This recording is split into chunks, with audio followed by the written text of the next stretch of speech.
ngiti-ngiti kay isang masigla at makabagong sayaw, katutubo ng Pilipinas.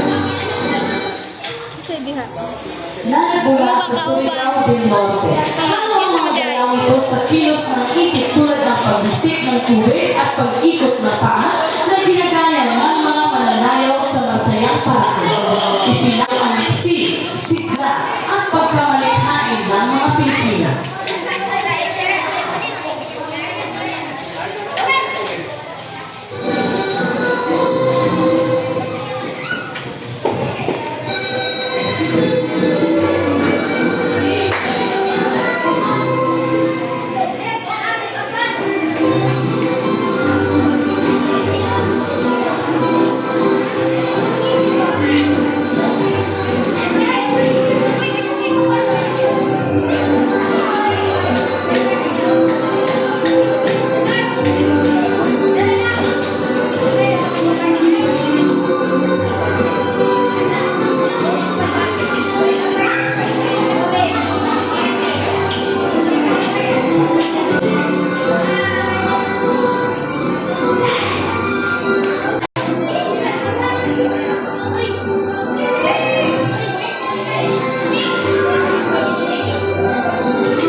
Thank you.